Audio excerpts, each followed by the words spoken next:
Hop, allez, parfait. Alors, on va commencer, donc, je disais, par des rappels sur tout ce qui est dérivé et l'intérêt des dérivés.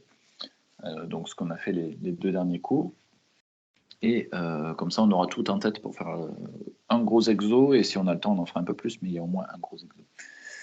Alors, la première chose à se rappeler, c'est en fait l'utilité, pourquoi on va utiliser les dérivés et comment on va les utiliser pour étudier les variations d'une fonction. Donc, avant de regarder 1, 2, 3, 4 ici, qu'est-ce que tu as en tête, toi, quand je te dis comment tu peux étudier les variations d'une fonction? Qu'est-ce que tu vas faire? Je vais utiliser le signe Ouais, tu vas utiliser le signe de quoi? de la dérivée. Ouais, exactement, de f'. Étudier le signe de f'. Et qu'est-ce que tu vas en faire?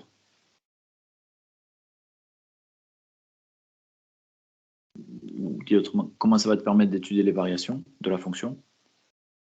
Il faut savoir si elle est croissante ou décroissante.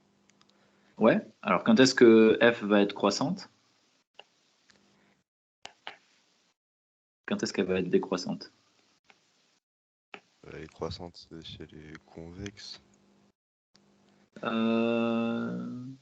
Non, je veux dire croissante si elle est convexe. Et décroissante si elle est concave. Non. Ça marche pas. T'as pas de lien entre la croissance et la concavité, tu peux pas, enfin, et la convexité. En tout cas, tu peux pas dans ce sens-là, en tout cas. Pourquoi tu étudies le signe de f'?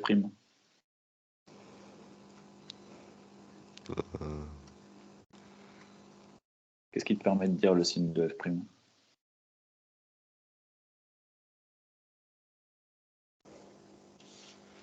C'est ça que je veux savoir, en fait. C'est le lien entre si f' est quelque chose, alors f est croissante, et si f' est autre chose, alors f est décroissante.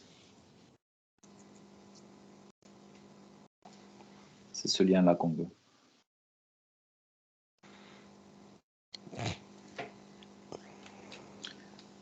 Et ça marche dans les deux sens, d'ailleurs. Si f est croissante, qu'est-ce qu'on peut dire de f'? Positive. Ouais, elle est positive, exactement. C'est pour ça que tu étudies le signe de f'. Si tu arrives à trouver que f' est positive, alors tu pourras dire que f est croissante. Et de la même façon, pour décroissante, on va regarder si f' est négative. Donc ça, c'est le lien qui est vraiment important. Donc quand on veut étudier les variations, d'accord, convexité, concavité, ça ne lie pas les variations, ça va lier d'autres choses, mais c'est pas c'est pas la priorité des gens. Pour être clair, il y aura moins d'exercices où tu fais de la concavité et de la convexité que des exercices où tu vas faire des variations. Donc normalement, quand on fait une étude propre des variations, la première chose qu'on regarde, c'est le domaine de définition de la fonction, si on l'appelle f de la fonction f.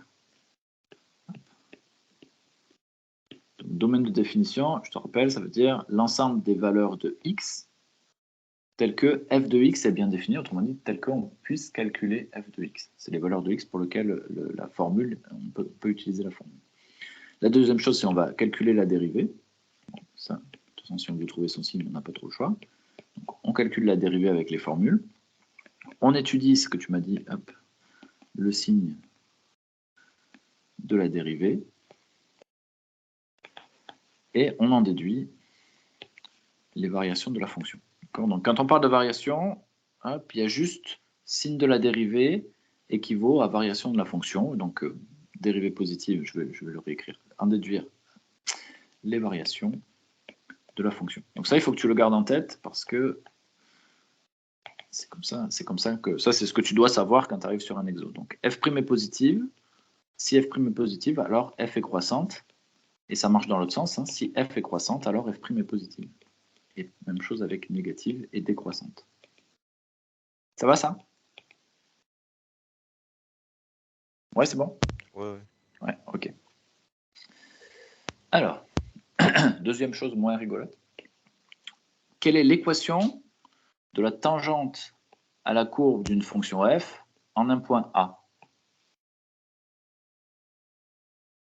Tu peux me donner cette équation. Malheureusement, celle-là, bon, il faut soit savoir la retrouver, soit connaître la formule par cœur, parce que de temps en temps, on te la demande. C'est f' de A. Ouais. multiplié par, entre parenthèses, x moins e. Ouais. Et moins f de a. Alors, c'est pas moins. Plus. Ouais, plus f de a. Et pour que ça soit une équation, parce que là, tu m'as pas donné d'équation, donc une équation, c'est une égalité. Qu'est-ce que je dois mettre ici?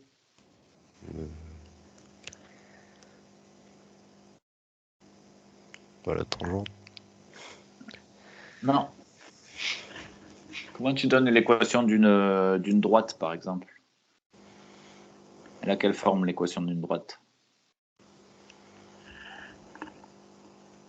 Je sais pas. Fonction affine, ça a quelle forme? Ax plus b. Et quelle tête ça a, ça, quand tu dessines ça dans le graphique?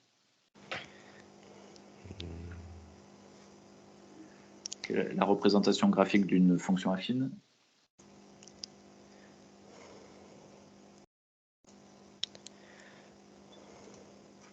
Est-ce que tu t'en rappelles? Non. Ok. Alors, ça, je vais ressortir ce qu'il faut sortir. Ok, on va prendre juste 2 secondes ça pour bien le poser. Alors, chaque fois, en fait, quand tu vas donner une équation d'une droite ou d'une courbe ou d'une fonction, ce que tu veux regarder, c'est le lien entre y et x. C'est-à-dire que tu cherches tous les points qui appartiennent à cette courbe. Donc, si je dessine f de x égale à x plus b, en fait, j'ai quelque chose comme ça, c'est une droite. Donc, ça, c'est la courbe f de x égale à x plus b. C'est une droite. Et en fait, ce qui nous intéresse, c'est ce qu'on avait vu un petit peu l'autre fois, c'est que quand je prends un point ici, si sa coordonnée en x, ça s'appelle x, sa coordonnée en y, elle va s'appeler f de x. Autrement dit, je vais avoir x à x plus b. Et donc, ce qui relie l'ensemble des points qui appartiennent à cette droite bleue, là, c'est une équation qui relie à la fois y et x. Et donc, l'équation, elle, on va l'écrire y égale à x plus b. Alors, ce qu'il faut voir, quand on parle d'équation, il y a toujours des solutions à l'équation. C'est ça qui nous intéresse. Donc, quand on dit que la droite bleue ici, elle a pour équation y égale ax plus b, qu'est-ce que ça veut dire? Ça veut dire que les solutions de cette équation, c'est l'ensemble des points qui forment cette droite. Donc là, il y a une infinité de points. Cette infinité de points, c'est des points de coordonnées x, y. Avec x, y qui vérifie cette équation. Ça veut dire qu'on relie y et x de cette façon-là. Donc si par exemple c'était 2x, parce que là on a pris un truc générique, mais si je mets 2x plus 3, je vais avoir 2x plus 3. Donc, tu vois qu'ici on a bien que deux inconnus qui sont x et y. Et l'ensemble des couples x, y qui valident cette équation, qui vérifient cette équation, c'est l'ensemble des points qu'on voit sur cette droite. Est-ce que c'est un peu plus clair? Oui. Ok, donc en fait ce qu'on veut quand on donne l'équation d'une courbe, c'est de dire, bah, en fait je sais trouver y si je connais x. Puisque pour un x donné, c'est ce qu'on a dit, la définition d'une fonction, il n'y a toujours qu'un seul y qui correspond à la fonction. Et ce y, c'est f de x. Donc si je fais ça ici, c'est la même chose en fait. Ce que j'ai besoin, c'est d'avoir y égale ça. Et d'ailleurs, si on regarde cette équation-là... Y, mais je pensais genre c'était unique, un seul exercice, donc je l'ai pas dit. Ah ben voilà, ben du coup, maintenant tu le sais, c'est général. Donc ça marche tout le temps, parce qu'en fait, on est en train de dire, ça c'est ma coordonnée, mon ordonnée en fait du point, la coordonnée en y, ça c'est la coordonnée en x du point, et partout, si je connais y, je connais x, si je connais x, je connais y. Et en particulier, si je connais x, je connais y. Autrement dit, si je me positionne en x quelque part, par exemple à 3, ben je vais savoir quel est le point de ma courbe qui correspond à ça en calculant y égale ce machin-là. Puisque ça c'est fixé, c'est le nombre dérivé en a il est fixé dans un exercice, et f de a il est fixé aussi. Donc il n'y a vraiment que deux inconnus, x et y. Donc j'ai bien une équation ici, et en fait cette équation on pourrait l'écrire de la forme ax plus b. C'est bien pour ça que la tangente c'est aussi une droite. Ça va? Ouais. Nickel. Donc ça c'est bien, il faut te rappeler de ce truc-là. Ce terme-là, pour t'en rappeler, c'est pas le plus compliqué. En fait, il faut te dire, si x égale à a, donc tu as une courbe comme ça, tu es en train de regarder, ici il y a a, et on est en train de regarder l'équation de la tangente en a. Et donc si x égale à a, tu as besoin que le point de la tangente il vienne toucher le point de la courbe. Donc si x égale à a, une fois que tu as écrit ça, je vais avoir a moins a.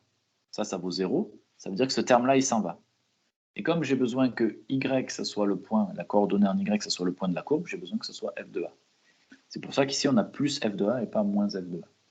Le plus compliqué, en général, c'est de se rappeler ce morceau.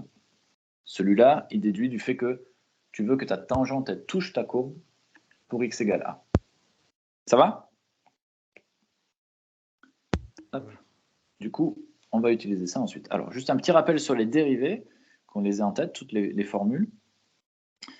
Si j'ai une fonction, donc là j'ai écrit la fonction et là je veux écrire sa dérivée. Si la fonction c'est juste f de x égale k, par exemple f de x égale 2 ou 3 ou 4 ou 18, que vaut la dérivée? 0. Bah, Ouais. il n'y a pas de dérivée. Alors il y a une dérivée et elle vaut 0. D'accord? C'est bien ça. Hein, il y a une dérivée et elle vaut 0. Ça veut dire que, puisque f de x égale un chiffre, hein, si je dessine f de x égale 3 par exemple, je me mets en 3 ici, f de x égale 3, ça veut dire pour toutes les valeurs de x, ma fonction vaut 3. Donc ça, c'est la courbe de f de x égale 3, autrement dit, son équation, c'est y égale 3. Donc j'ai bien une dérivée, parce que partout, je peux regarder la tangente et la pente à la tangente, et ben, elle vaut toujours 0, puisque tout est constant. Alors, si je dérive x exposant n. nx, n-1. Ouais, parfait. Si je dérive exponentielle x. Moins exponentielle x. Non. Ça Exponentielle. Ouais, exactement. C'est la seule fonction qui ne change pas quand on la dérive. Alors, si je dérive un réel fois une fonction, par exemple, 2 fois f de x, 2 fois u de x, 2 fois u de x. Qu'est-ce que je vais obtenir comme dérivée?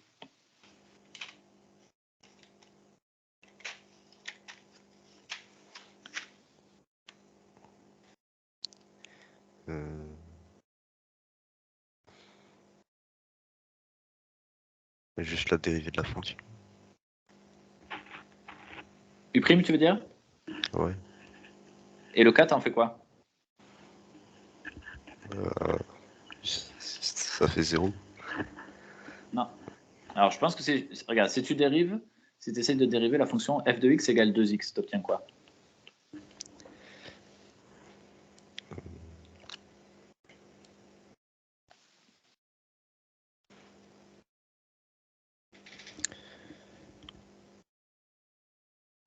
Option x.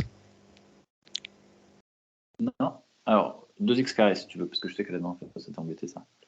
Si j'essaie de dériver 2x carré. 4x au carré. Ouais. Enfin, 4x tout court. 4x tout court, ouais. Alors, tu obtiens 4x. Ça veut dire que tu as fait quoi comme opération? Tu as regardé ça, tu as dérivé ça, tu obtiens 2x, et ensuite, tu as fait quoi? J'ai multiplié par le 2. Ok. D'accord. Donc, x carré, ici, c'est ma fonction u. Donc ici, j'avais 2 fois u de x. Toi, tu m'as dit, ça fait 2 fois u' de x. Ok? Ok. Donc ici, si j'ai k fois u de x, qu'est-ce que je vais avoir comme dérivée?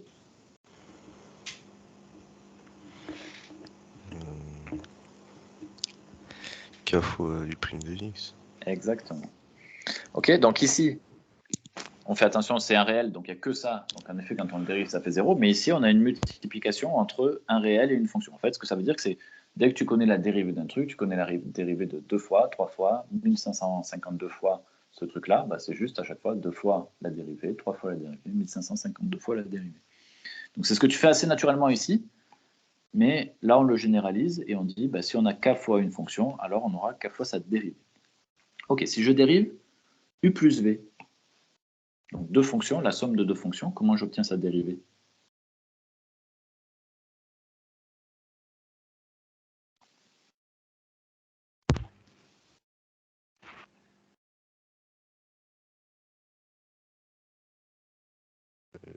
U' plus v'. Ouais, voilà. u' de x plus v' de x. Donc ici, même chose avec la soustraction. D'accord, une addition et une soustraction, c'est la même chose. Si j'ai moins ici, j'ai moins ici. Donc ça, aussi, normalement, c'est quelque chose qu'on fait assez naturellement. Si j'ai ça plus 3x, par exemple, je vais obtenir 4x en dérivée plus 3. Je dérive séparément. C'est le truc le plus simple avec les dérivés, dès qu'on a addition-soustraction. Bon, par contre, quand on a une multiplication, là, ça se corse un peu. Quelle est la prime V plus UV prime. Ouais, U prime de X fois V de X plus U de X fois V prime de X. Parfait. Si c'est U sur V. U prime V moins UV prime sur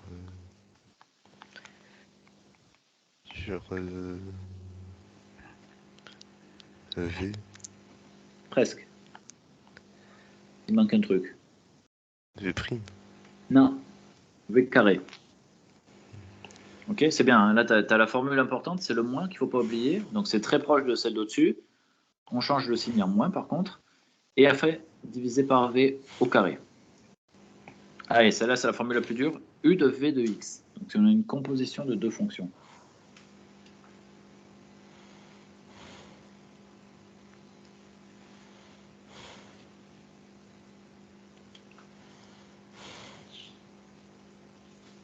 Celle-là, elle est toujours un peu plus compliquée. Ça.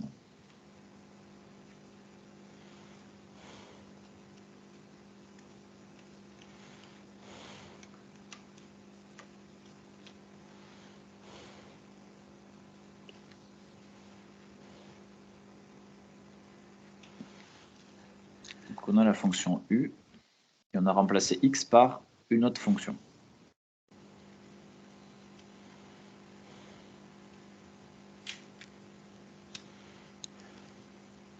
Est-ce que ça te dit quelque chose?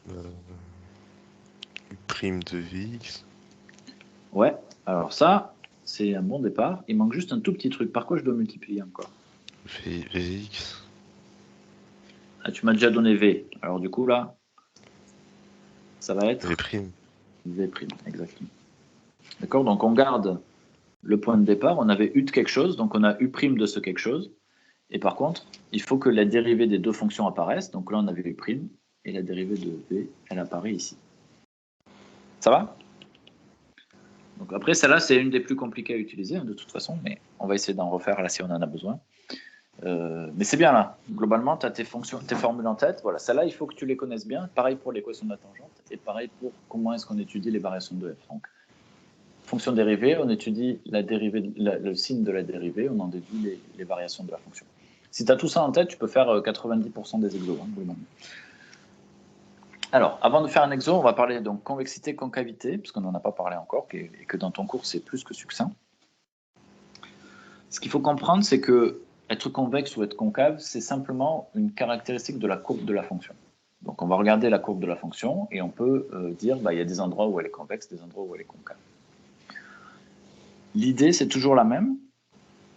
L'idée pour comprendre la notion de convexité-concavité, c'est de prendre deux points de la courbe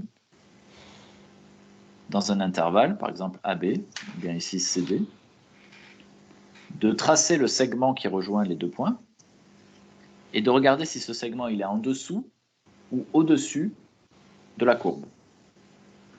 Par exemple, ici on est au-dessus, ici on est en dessous de la courbe. Jusque-là c'est bon, c'est clair? Ouais. Ok. Si on est en dessous, c'est la concavité. Si on est au-dessus, ça veut dire qu'on est convexe. Attention, c'est par intervalle, ça marche que par intervalle. Si je prends deux autres points, je peux prendre deux points où on va être au milieu des deux. Alors par exemple, si j'essaie de le faire intelligemment, si je me prends ici par exemple le point E, et ici le point F, et que je trace un trait entre ces deux trucs, j'ai un problème. Enfin, j'ai un problème. Là, la courbe, elle est au-dessus, là, elle est en dessous. Ce qui veut dire qu'entre ces deux points, j'ai changé de convexité ou de concavité. Je suis passé, ici, dans ce cas-là, je suis passé de concave à convexe. C'est pour ça qu'ici, on coupe et qu'on n'est pas juste en dessous ou juste au-dessus. On est un coup au-dessus, un coup en dessous. Ça va? Ouais. Donc ça, c'est d'un point de vue purement graphique. Donc là, si je prends, par exemple, l'intervalle, en gros, jusqu'ici, donc je prends tous les points qui sont ici. Si je prends deux points ici, par exemple celui-là et celui-là, bah, je serai toujours en dessous. Celui-là et celui-là, je suis en dessous. Peu importe où je me place, si je trace le segment, je suis toujours en dessous. Donc la fonction, en fait, elle va être concave, sur tout cet intervalle-là. Donc elle est concave sur l'intervalle qui est dessiné ici. Et elle sera convexe sur cet intervalle-là. Donc, on parle toujours de convexité et de concavité sur un intervalle, d'accord? C'est pas juste entre 2 points. Quand je mets 2 points, c'est juste un exemple. Ça veut dire que c'est vrai pour n'importe quel point que je prends ici. Dès que je prends 2 points dans cet intervalle, peu importe s'ils sont éloignés ou proches, je vais me retrouver au-dessus de la courbe avec mon segment. Donc, je serai convexe. Ça va? Ouais. Il y a un point un peu particulier, c'est celui-là, ici. Parce que là, je passe de concave à convexe. Bon, ce point, il va avoir un nom particulier, on va le voir de temps en temps, mais c'est pas très souvent, donc c'est pas très grave si c'est pas un truc que tu te rappelles, c'est pas ça qui te fera avoir des mauvaises notes. Ça s'appelle le point d'inflexion. Point d'inflexion, c'est quand on change de convexité. Donc on passe de concave à convexe ou de convexe à concave. Bon, globalement, ça, il va y avoir assez peu de questions où on te demande graphiquement de voir les choses, même si il faut savoir le faire comme je viens de le faire là. Donc globalement, ce qui se passe, c'est qu'on peut regarder, si tu veux, un exemple de fonction qui est convexe, c'est la fonction x carré. Donc si tu te rappelles de x carré, c'est une fonction qui est comme ça.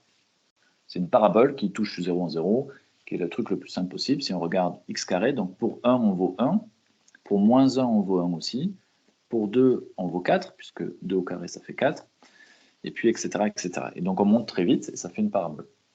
Donc ça, c'est l'exemple le plus simple d'une fonction convexe. Donc en gros, on peut le traduire par une fonction qui regarde vers le haut. Et si on regarde ce bout-là, tu vois qu'il regarde vers le haut, quoi. Il est tourné, tordu vers le haut. Alors que là, on est tourné vers le bas. Ça va? Ouais. Alors, ce qui nous intéresse, en fait, c'est de le traduire mathématiquement. Parce que là, on peut rien, avec un graphique, on ne prouve jamais rien en maths. Ce qu'on a besoin, c'est de le traduire en termes de fonctions, de dérivées, peut-être même, et ici même de dérivées secondes. Alors, ça, c'est pas le plus simple à traduire. Donc, je te donne la traduction, même si tu l'as déjà vu dans ton cours. Quand f est convexe, on va regarder non pas le signe de la dérivée, mais ses variations. Donc f est convexe quand f' est croissante. D'accord? Donc là, ça vient mélanger un peu tout le bordel. C'est pour ça qu'il faut garder l'esprit clair. Quand on parle de variation de f, on a le signe de la dérivée. Quand on parle de convexité de f, on a les variations de la dérivée. Ça va? Ouais. Et si f' est croissante, qu'est-ce qu'on peut dire de f seconde, qui est la dérivée de f'?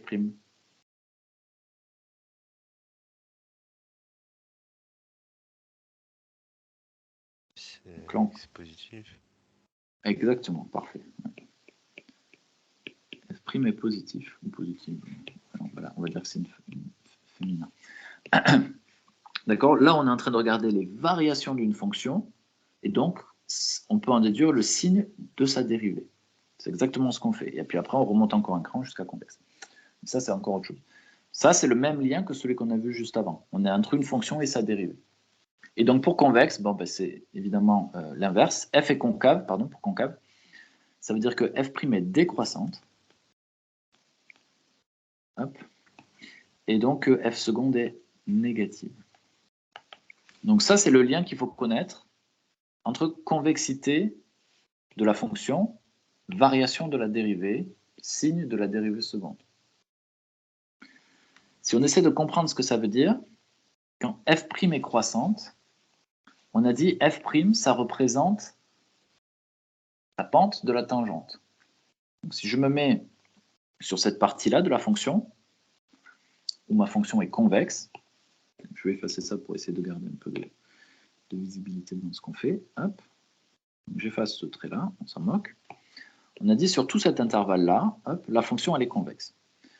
Si on regarde sa dérivée ici, on a dit c'est la pente de la tangente. Donc si je trace la tangente au début, on est quelque chose comme ça. Si je la trace un peu plus loin, on est quelque chose comme ça. Si je la trace ici, on est quasiment plat.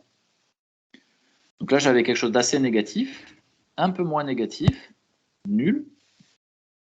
Ensuite, je vais commencer à remonter. Donc la pente de ma tangente, elle augmente. Elle est partie de quelque chose de négatif, un peu moins négatif, 0, positive, positive, et puis elle augmente. Donc ma dérivée, elle est en train de croître. Alors que si je le faisais ici, je verrais que la dérivée, elle décroît. Là, j'ai une dérivée qui est positive, assez grande, positive un peu moins grande, positive, enfin nulle, négative un peu plus grande, jusqu'à ce point-là. Et là, je repars de négative un peu plus grande à quelque chose de un peu moins grand. Donc là, ma dérivée, elle est en train de décroître, alors que là, elle est en train de croître. D'accord? Ça, bon, je te le dis parce que c'est bien si tu le comprends. Si tu ne le comprends pas, ce n'est pas très grave. Ce qui est important de retenir, c'est convexe, c'est comme la fonction x carré, c'est une fonction qui a tendance à regarder vers le ciel. Concave, c'est les parties où elle regarde vers le bas. Et le lien important, c'est celui-là. Quand on est convexe, quand la fonction est convexe, sa dérivée est croissante. Quand la dérivée est croissante, la dérivée seconde est positive. Ça, c'est le lien de départ et le lien qui est le plus important dans tous les liens qu'on regarde entre fonction et dérivée. Et ensuite, concave décroissante, f concave, f' décroissante, f seconde négative. Ça va? C'est à peu près clair? Ouais, c'est bon? Bon, je t'entends pas trop parce que j'ai le micro qui fait comme d'habitude. Bon, on va le voir tout de suite, de toute façon. J'ai mis quatre petits dessins rapides. Est-ce que tu peux me dire si la fonction elle est concave, convexe, convexe sur une partie, concave sur l'autre, ou ni l'un ni l'autre? Sur la première ici. Est-ce que cette fonction elle est convexe ou concave? La première, elle est convexe. Ouais, tout à fait. La deuxième?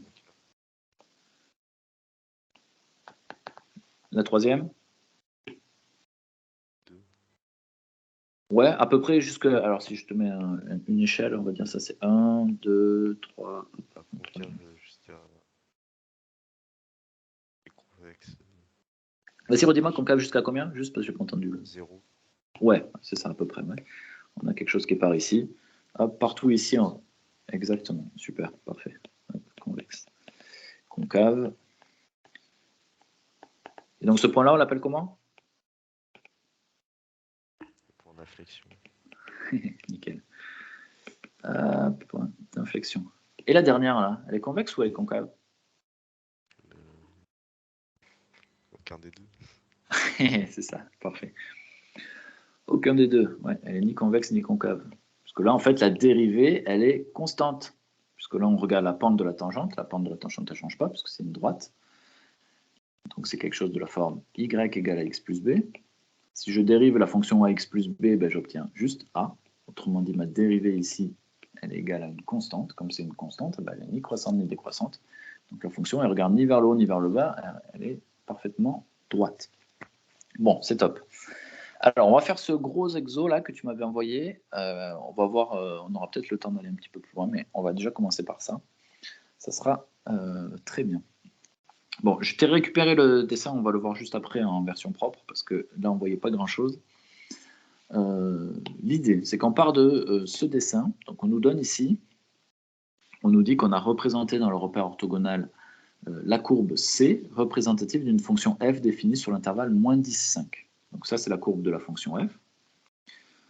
Ici, on avait 1, donc ici, on a 5. Et puis ici, on a moins 5, et donc moins 6, moins 7, moins 8, moins 9, moins 10. On a aussi représenté la tangente T au point...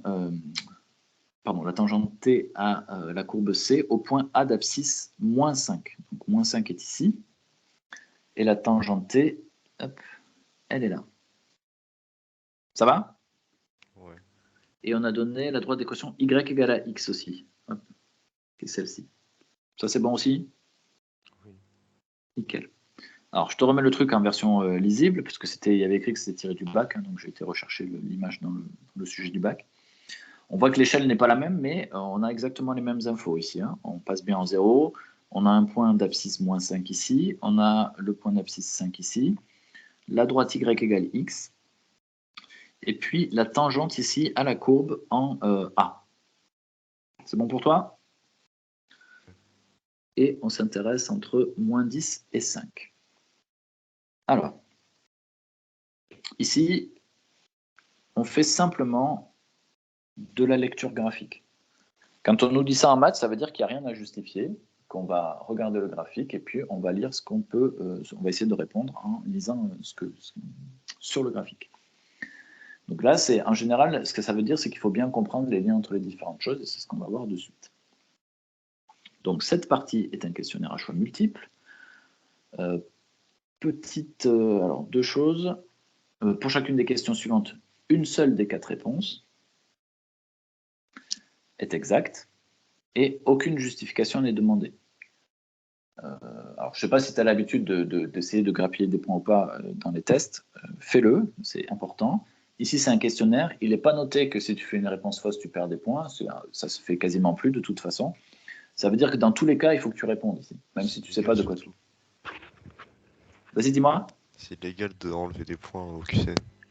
Il y a des gens qui le font. Après, je ne sais pas si au bac, ça ne doit pas l'être, je ne pense pas. Donc, c'est interdit. Ouais, je pense que ça l'est. Après, quand tu pars après le bac, ça arrive régulièrement. C'est pour ça. Mais bon, là, ça se fait quasiment plus.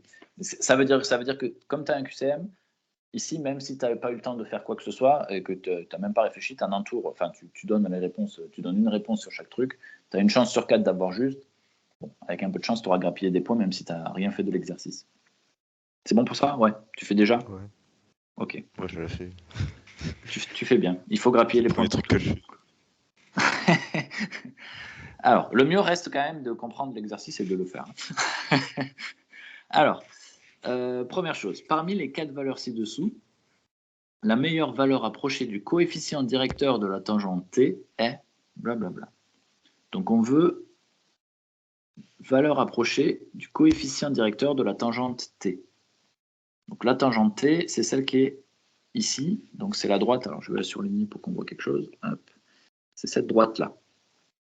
Comment est-ce qu'on peut donner une évaluation du coefficient directeur de cette droite?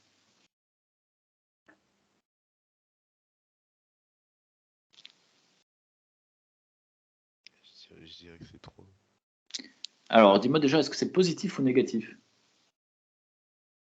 Quand on regarde une droite, on peut... Ouais, c'est négatif. Hein. C'est ça que tu m'as dit? Donc, c'est soit moins sur 3, soit moins 3. Voilà, on a le choix entre ces deux-là. Déjà, on a éliminé là. Et maintenant, il faut se rappeler ce que... Oh, exactement. C'est déjà pas mal. Et là, il faut te rappeler comment on regarde le coefficient directeur. Ou à quoi il correspond.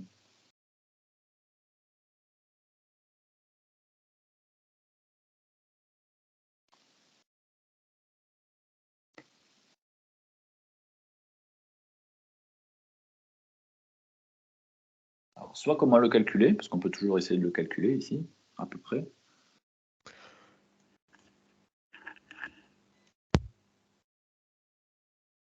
Soit on le calcule, soit on se rappelle à peu près à quoi il correspond et on pourra lire graphiquement si c'est plutôt 3 ou plutôt moins 3 ou plutôt moins un tiers. C'est moins 3. Non, pas moins 3. C'est moins 1 sur 3. Oui. Alors, je te rappelle juste le truc. Quand tu regardes la pente ou le coefficient directeur, c'est la même chose. C'est de combien je me déplace en Y quand je me déplace de 1 en X, de plus 1 en X. Si je suis en ce point A ici, par exemple, que je me déplace de plus 1 en X, je regarde mon truc ici, j'étais à moins 5, donc je vais passer à moins 4, ça veut dire que je me suis déplacé de plus 1. Et la question, c'est de combien je suis descendu ou monté sur ma courbe et selon les Y. Donc si je regarde mon point en moins 4, c'est ce point-là. Donc de combien je suis descendu ici? À peu près. 1 de 1 tiers. Voilà. Je suis à peu près descendu d'un tiers. Si j'étais descendu de 3, je me retrouverais, là je descends de 1, de 2, de 3. Je serais ici. Donc une courbe qui a une droite, pardon, qui a un coefficient directeur de moins 3, c'est quelque chose qui est comme ça, dans ce dessin-là. Okay, donc si tu te rappelles de ça, le coefficient directeur, c'est de combien je me déplace en Y quand je me déplace de 1 vers la droite, autrement dit de plus 1 en X.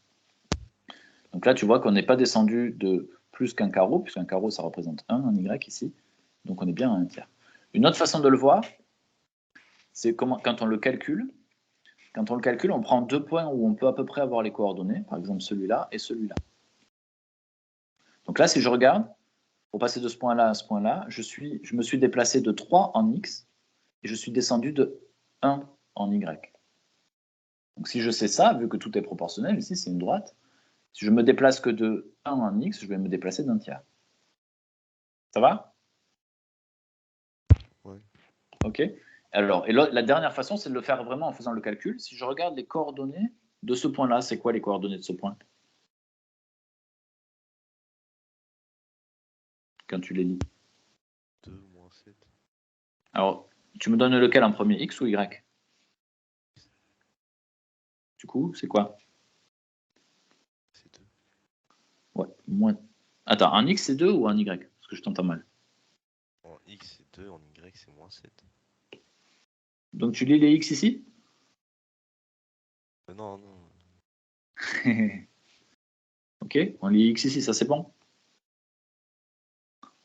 Donc la coordonnée en X, elle vaut moins 7, 2, ouais. Fais attention à ça, parce que sinon là par contre tu vas faire une erreur dans le calcul ensuite. Et pour le point, l'autre point bleu?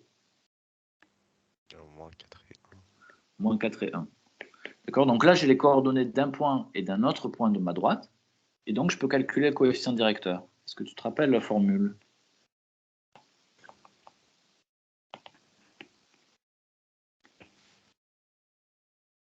C'est une division entre une soustraction et une autre soustraction.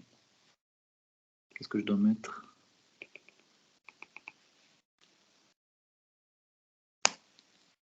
Avec ces 4 valeurs.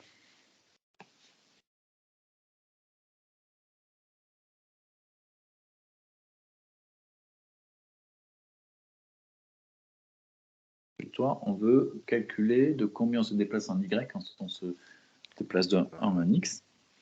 C'est YB moins YA et YXB moins XA. Exactement. Hop, parfait. D'accord, donc YB, alors bon, on choisit celui qu'on veut pour Y. Du moment qu'on garde le même ordre, c'est ce que j'avais dit l'autre fois déjà. Donc là, j'ai pris ça en premier, ça ne change pas grand-chose. 2 moins 1. Et donc, j'ai écrit des conneries. Hop, évidemment. Hop. Moins 7, parce que j'ai dit on garde le même truc, moins 4. D'accord, si je commence avec lui, il faut qu'en dessous, je commence aussi avec lui. Donc je fais Y du premier point moins Y du deuxième point, X du premier point, X moins X du deuxième point.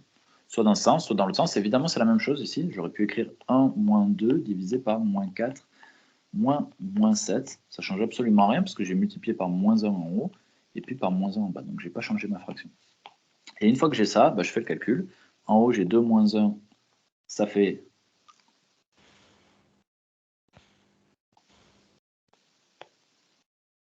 Je t'ai pas entendu. Donc ça dit quoi? Ah ouais, combien ça vaut 2 moins 1? 1. Et en bas, moins 7 moins moins 4.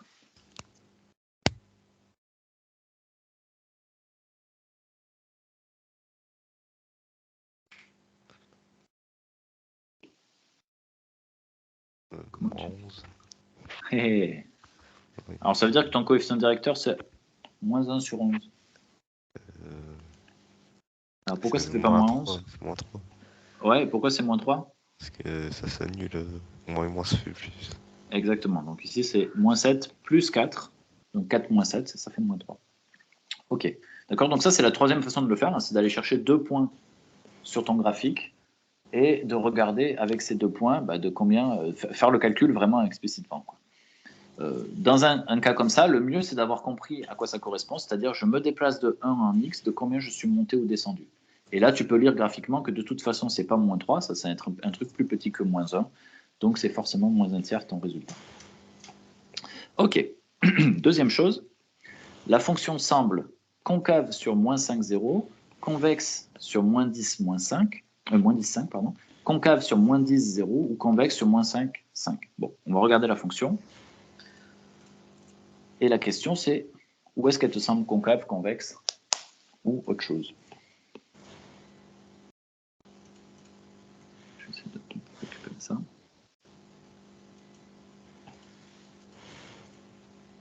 Qu'est-ce qu'elle semble et sur quel intervalle?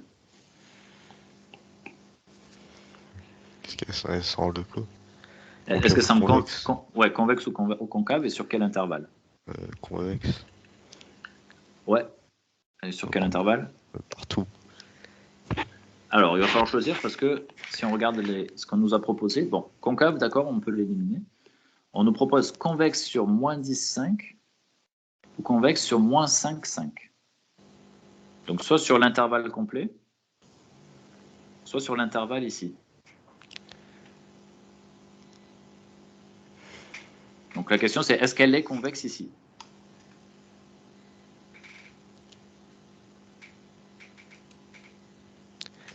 Sur moins 5 et 5. Exactement, moins 5, 5. Parce que D'accord, donc là, j'ai ouais, pris ma exactement, règle. ouais, là on a la droite qui est là, et juste en dessous, on voit que la courbe elle passe juste en dessous. Et j'ai mis Donc ma là, elle est règle en sur train. l'écran. Ah oui, bah oui, voilà. Ouais. Donc c'est ça, si tu le vois ici, c'est parce qu'on passe en dessous. Donc ici, tu as le bon réflexe. Bon, déjà, on check si c'est concave ou convexe. Là, on a l'impression qu'elle est convexe presque sur tout. Donc on vire ça. Et une fois qu'on est là, on regarde ce qu'on a. Et la seule différence, elle se passe sur l'intervalle moins 5, moins 10, moins 5. Donc la question, c'est est-ce qu'ici, on est convexe ou pas? On regarde la courbe et le truc. On voit que bah, ici, la tangente, elle passe au-dessus, en plus, déjà. Et on est en train de regarder un peu vers le bas. Donc en fait, on va être convexe que sur cette partie-là. Bon. Et on est bon. Bon, ça c'était la partie lecture graphique. Donc c'est pour savoir si tu as bien compris ce que sont les notions de convexe-concave et de coefficient directeur de la tangente. Maintenant, on va passer à un morceau maths. Alors, la fonction f précédente est la fonction définie et dérivable sur l'intervalle moins 10, 5, toujours pareil, par cette fonction-là. Donc, x moins 5 multiplié par exponentielle 0,2x, donc x moins 5, exponentielle 0,2x plus 5. Ça, c'est notre fonction. Première chose, on note f', la fonction dérivée de f, toujours sur cet intervalle, montrer que f' égale ce machin-là. On va prendre la fonction, on va la dériver et on va voir si on retombe sur le bon truc. C'est bon? Oui. Allez, dérivons ça alors. Comment est-ce que je dérive une fonction comme celle-ci? 5, on l'enlève. Ouais, c'est ça. Donc là, le premier terme, c'est qu'on a u plus v, et ça vaut 0. Donc lui, il va s'en aller, je suis d'accord. Et le deuxième morceau? L'exponentielle, ça change pas.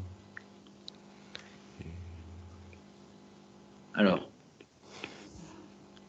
juste, va pas trop vite. Hop. Donc ici, bon, le 5, on a compris, ça s'en va. Quelle est la forme de ce truc-là parmi tout ce que tu connais? Est-ce que c'est k, x exposant n, exponentielle x, u plus v, u fois v, u sur v, u de v? K fois, j'ai k fois u. U2. Ça, c'est u de v? Pour lequel morceau? Le premier.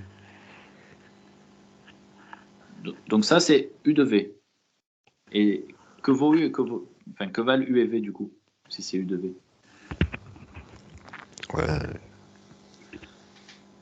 U c'est exponentielle. Et V c'est x moins 5.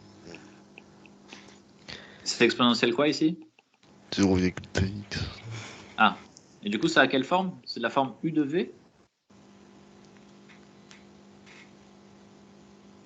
C'est U fois V. U fois v, ouais. Alors, si tu me dis u fois v, c'est bon. D'accord? Ici, on a une multiplication qui est cachée là. Si ça c'est v, ça c'est u. Ce que j'écris ici, c'est bien u fois v. Donc ça, c'est le premier point, et c'est juste ça. Donc x moins 5. Bon, que l'un soit u ou l'autre v, c'est pareil. Hein. Exponentielle 0,2x. Dérivé. Donc là, quand on a trouvé ça, on a quelque chose de la forme u fois v. Bon, plus 5, mais le plus 5, il va s'en aller. Quand on dérive u, qu'est-ce qu'on obtient?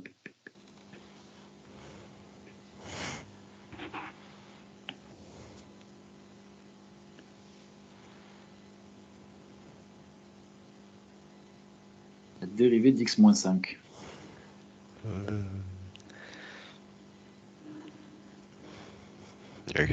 garde x.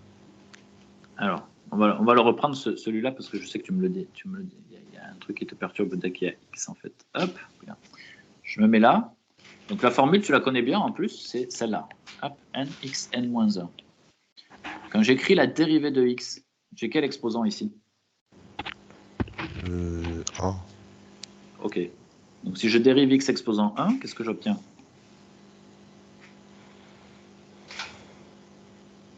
avec la même formule ici, quand j'applique ça avec cette formule? 1x en moins 1. Ouais. Autrement dit, une fois x exposant. 0. Et donc ça fait quoi? 1. Ok. Donc la dérivée de x, c'est 1. C'est pas, lui, il apparaît pas ici, mais si tu le fais apparaître, tu peux utiliser la formule qui est là, et tu t'aperçois que la dérivée de x, c'est 1. Donc si je dérive x moins 5, qu'est-ce que j'obtiens?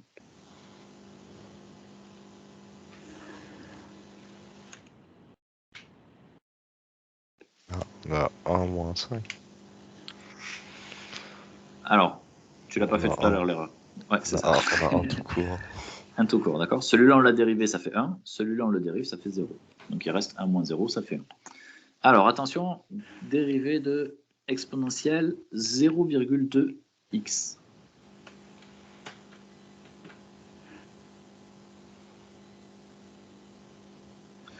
Qu'est-ce que ça va donner, ça?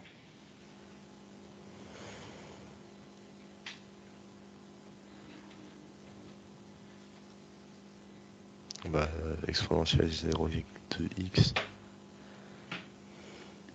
Il manque quelque chose. Alors, on a dit exponentielle x tout seul, c'est la seule qui donne elle-même quand on dérive.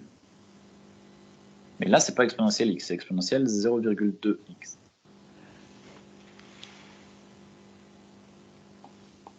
Donc ici, cette fonction, c'est une fonction de la forme u de v, où je vais prendre peut-être des lettres différentes pour ne pas te perturber trop, parce que ça va être le bordel sinon. Qu'est-ce que je peux prendre? Ouais, allez, on va prendre g de h de x. Ici, c'est une composition de deux fonctions. Ce n'est pas simplement l'exponentielle. Parce qu'on n'a pas x ici, on a autre chose. Ouais? Ou pas trop? Pas trop. Ok.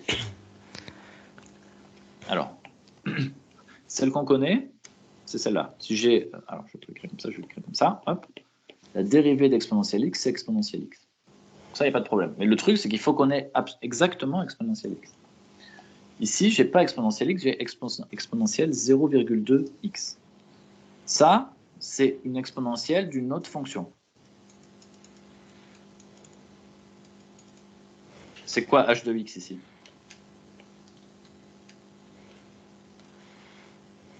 J'écris comme ça. 0,2x. Ouais. Donc on a remplacé x par h de x. Donc je ne suis pas en train de faire exponentielle x, mais exponentielle h de x. Donc je suis en train de composer deux fonctions, la fonction h de x et la fonction exponentielle. Donc ça, je peux encore l'écrire g de h de x. Et dans ce cas-là, ça sera quoi g de x?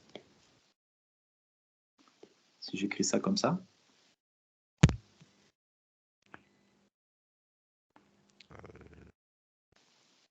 0,2x. Non, ça c'est h, il n'a pas changé. Et g ici,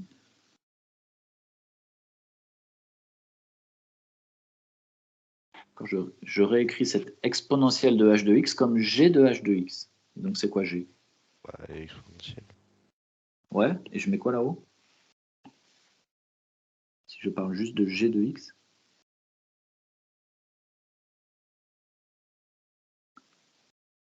C'est exponentielle de quoi?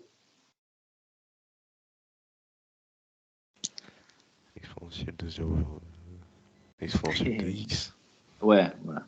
Bien joué. Ok, c'est exponentielle de x. Alors, ce qu'il faut comprendre, en fait, quand on regarde un truc comme ça, quand c'est pas juste x et qu'on a changé x par quelque chose, c'est comment est-ce qu'on construit ce truc-là. Et c'est là qu'on va voir apparaître naturellement la composition des deux fonctions.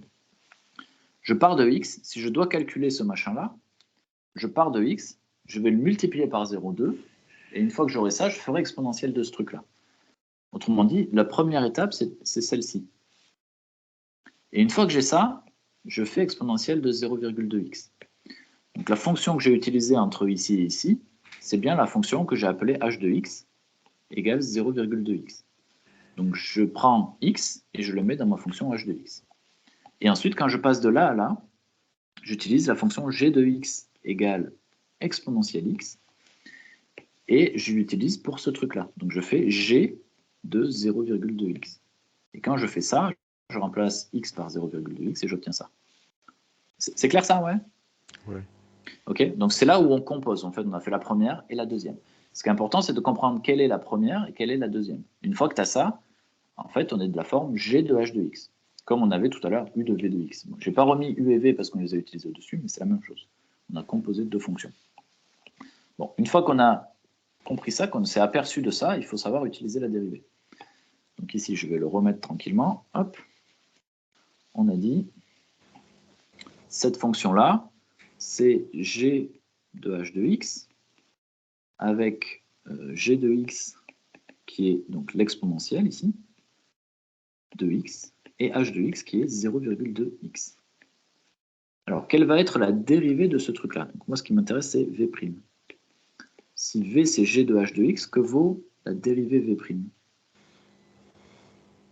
En fonction de g et h et h' et tout ça.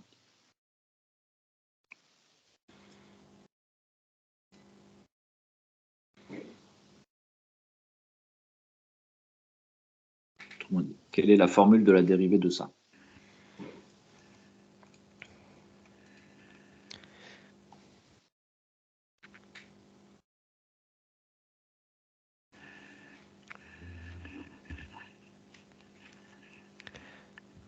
C'est la dernière de la liste.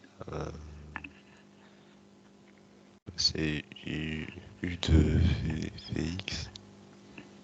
Comme ça. Alors, ouais, attends, on peut la réécrire avec, si tu préfères, avec u et v, parce que c'est comme ça qu'on la voit en général. Si je dérive ça, qu'est-ce que j'obtiens? U' de vx fois v' de x. Génial. Et donc, si on le fait en remplaçant u et v par g et h, qu'est-ce que ça donne?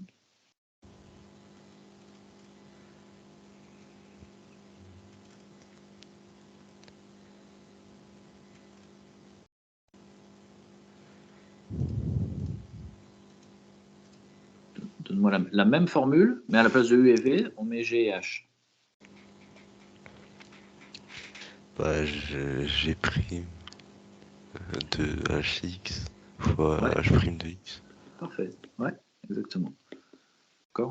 Je suis un peu chiant avec ça, hein, je fais répéter tout le temps les mêmes choses, mais l'idée c'est qu'il ne faut pas t'attacher à u et v, parce que u et v, c'est juste qu'on utilise comme ça, mais en fait c'est exactement la même chose. Ce qu'il faut comprendre, c'est que la fonction qui est à l'extérieur ici, celle-ci, on la dérive, c'est la fonction à l'extérieur, et la fonction à l'intérieur, on la garde, et on multiplie par la dérivée de la fonction à l'intérieur. On y est presque. Donc on a g et h, on veut g' et h', puisqu'on a vu ici qu'il nous fallait g' et h', que vaut g' de x, si g de x c'est exponentielle x.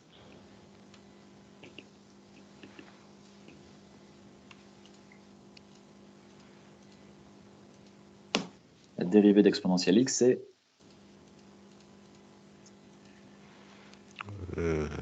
C'est exponentielle x.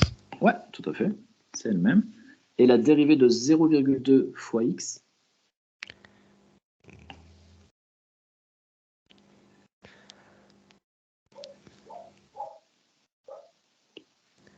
0,2. bien joué.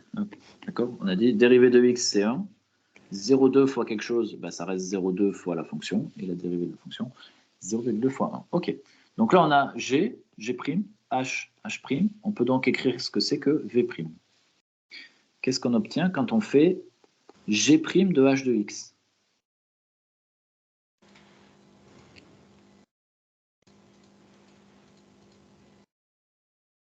G' de h de x.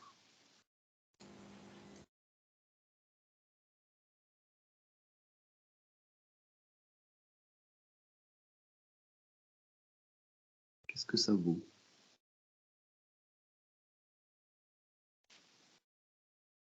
Donc je prends g' et je remplace x par h de x.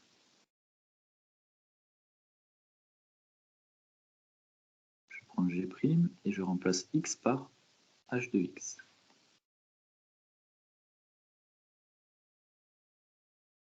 Qu'est-ce que ça me donne?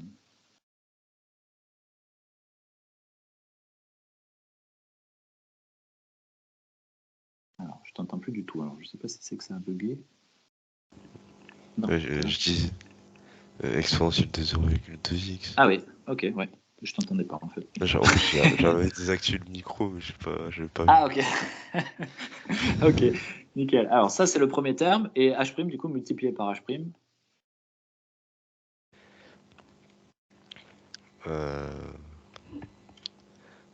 Fois 0,2.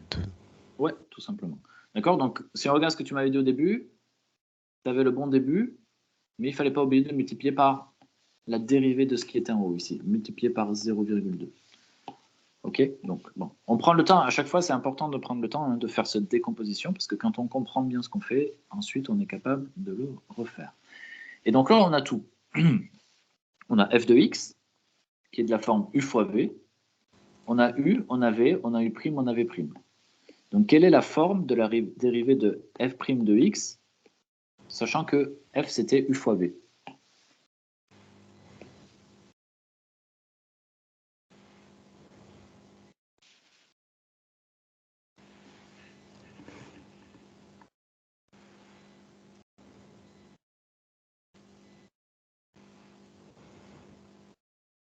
Si la fonction f c'est u fois v, la fonction f' c'est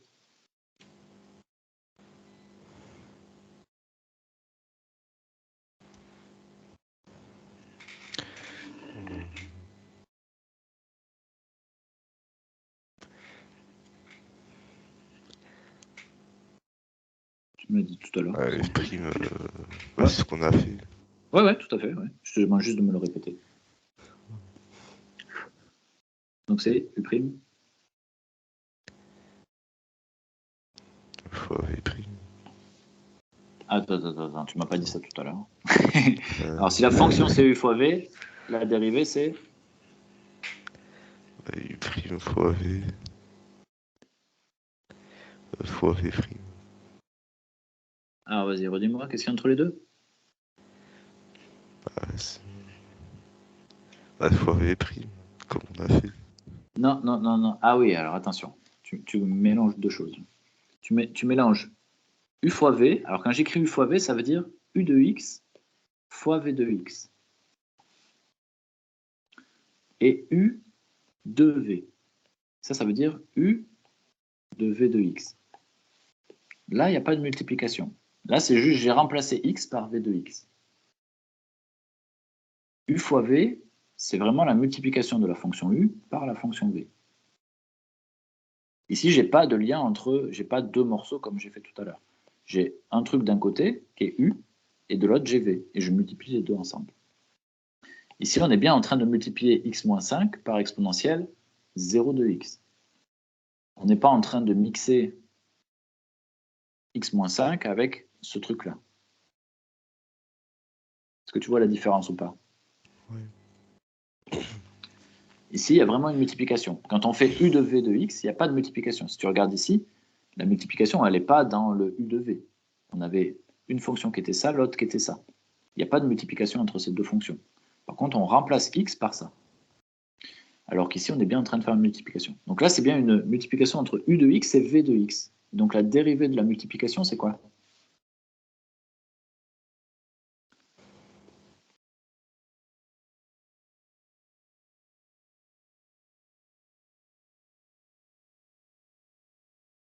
Tu me l'as donné tout à l'heure. La dérivée de u fois v.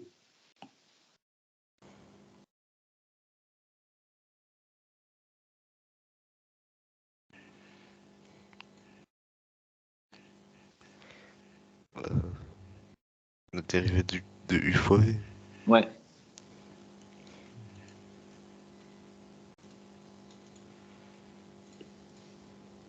C'est quand on dérive, on a u plus v, u fois v, u sur v, et ensuite u de v. Donc ça, c'est celle qu'on a vue juste avant. Ici, on a dit c'est u' plus v', et ici, on a dit c'est...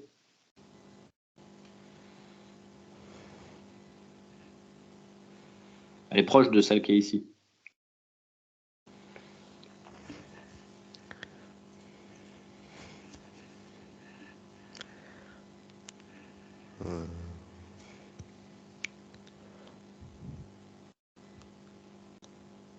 Ah ouais, U' V plus U V'.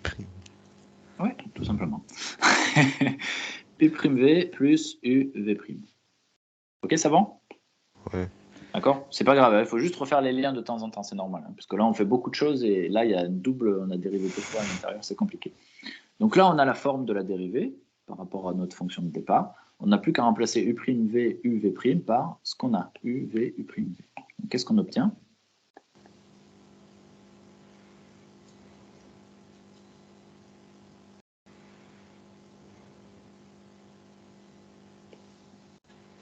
Remplace simplement chacune des fonctions ici par ce qu'elle vaut. 1 fois exponentielle 0,2x plus x moins 5 fois exponentielle de 0,2x fois 0,2. Ouais, ok. Ici, attention, on met des parenthèses, hein, puisqu'on a une addition, une soustraction là-dedans. On met des parenthèses, sinon on ne va pas multiplier la bonne chose. Nous, on veut vraiment multiplier tout U par le reste. Ok, alors, là on a dérivé. Bon, on peut regarder ce que ça fait quand on simplifie un peu. Une fois ça, bon, on ne va pas s'embêter à garder le une fois, 0,2x, plus tout ce machin-là, c'est pas génial, mais on va le garder, c'est pas grave. On peut mettre l'exponentielle à la fin, ce sera un petit peu plus lisible. Alors, là on a dérivé, mais la question elle était un peu plus précise que ça. On voulait montrer que f' de x égale 0,2x fois xe exponentielle 0,2x. Donc, je vais réécrire ce qu'on veut montrer. On veut montrer que f' de x, c'est 0,2x exponentielle de 0,2x. Et nous, on a montré ce qui est encadré en bleu ici. Comment est-ce qu'on passe de ce truc-là à ce truc-là?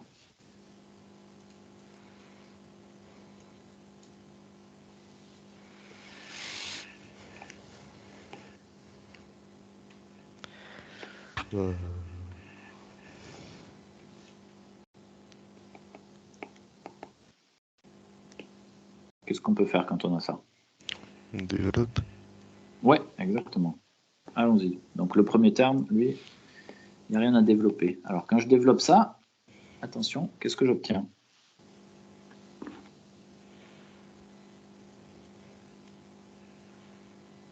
Ouais, 0,2x moins.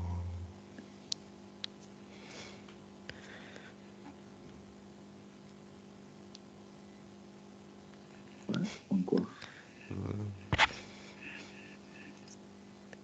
Donc là, tu as fait ça fois ça, ok.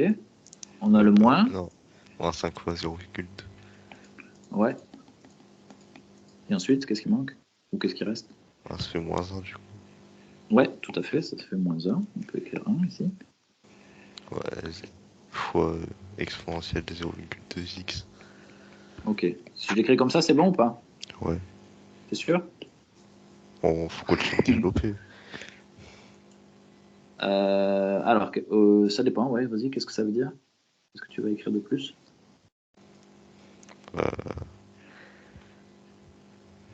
Les exponentielles, on peut les additionner. Oui, mais tu as oublié un morceau alors dans ce cas-là. Alors, si on veut s'en tenir à ce qui est écrit là, il manque quelque chose pour que ça soit juste, il manque des parenthèses ici. Parce que tu as multiplié ça avec ça, et ensuite tu dis il y a ça. Sauf que tout ça c'est ensemble ici. Donc il faut que quand tu fais ton développement, si tu développes que cette partie-là, il faut que tu la mettes entre parenthèses. Sinon, ce que tu dois faire, c'est développer ça avec tout ça. Et dans ce cas-là, tu auras x fois tout ça, moins 5 fois tout ça. Tu vois la différence? Ouais. Donc en gros, là, il me faut des parenthèses, ou alors j'écris exponentielle 0,2x plus, et là je prends 0,2 fois exponentielle 0,2x fois x, donc 0,2 exponentielle 0,2x fois x, moins 0,2 exponentielle 0,2x fois 5. C'est la même chose. Mais il faut faire attention parce que sinon tu oublies le terme. Tu vois que le terme qui va nous intéresser, c'est celui-là fois ça. Donc il faut bien qu'il y ait un autre développement ici, parce que c'est lui qu'on veut récupérer. Et donc ici, qu'est-ce qu'on peut faire? Donc on a dit, ici 0,2 fois 5, ça fait 1. Donc ça, c'est la même chose que moins exponentielle 0,2x. Du coup, qu'est-ce qui va rester quand on regarde ça?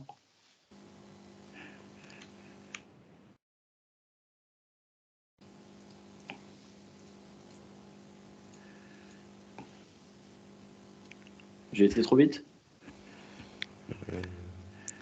Non, je vais le calculer.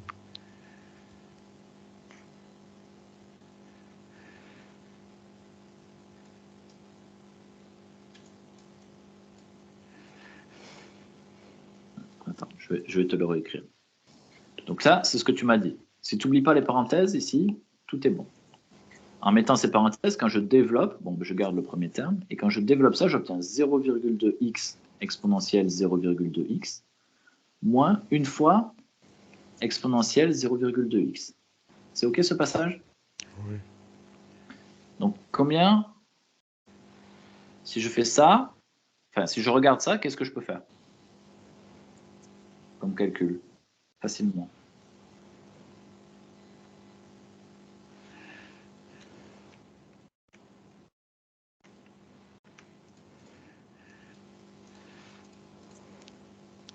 On peut enlever les exponentielles. Exactement. Voilà. Ces deux-là, elles se simplifient parce qu'on a quelque chose de la forme a plus b moins c. Ça, c'est égal à a moins c plus b. Autrement dit, on peut mettre celui-là ici. Et donc, j'ai bien exponentielle 0,2x moins exponentielle 0,2x. Ben, ça dégage. Et comme ça dégage, ici, on obtient 0,2x exponentielle 0,2x. Ça tombe bien, c'est exactement ce qu'on voulait montrer. Ça va? Ouais. OK. Donc ici, même si on te dit ce qu'il faut montrer au départ, en fait, ce que tu veux, c'est calculer la dérivée. Donc, commence toujours par essayer de calculer la dérivée par toi-même, voir où tu arrives. Soit tu arrives directement au bon truc et c'est nickel, soit comme ici, bah, on arrive à ça, on n'a pas encore fait tous les développements. Maintenant, on regarde ce qu'on veut obtenir, et puis bah, on essaie d'y arriver en développant, en faisant ce qu'on peut faire. On développe, on réduit. En développant, on s'aperçoit qu'il y a un terme qui se simplifie. En se simplifiant, il reste juste le terme qu'on nous demande. Ça va? Et donc, on a trouvé la dérivée. Alors, deuxième question, dresser le tableau de variation de la fonction f, donc sur l'intervalle toujours le même. Donc on veut dresser le tableau de variation. Qu'est-ce qu'il va falloir qu'on fasse?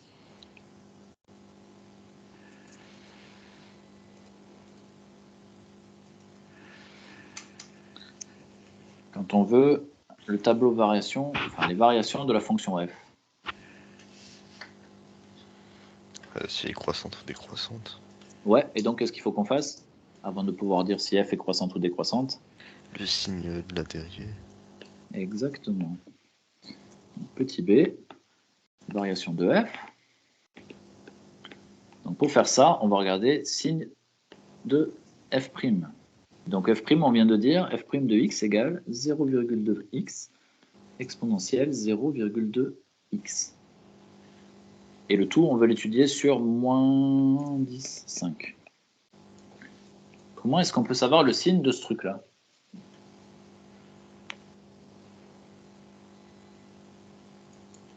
Quand est-ce que ce truc-là est positif? Quand est-ce qu'il est négatif?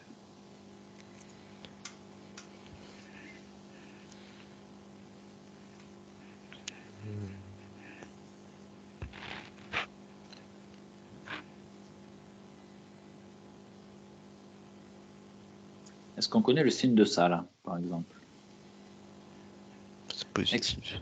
C'est toujours positif, tout à fait. D'accord? E, il est positif, donc quel que soit l'exposant auquel je le mets, c'est positif.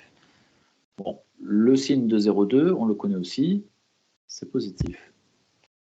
Quel est le signe de x sur moins 10, 5?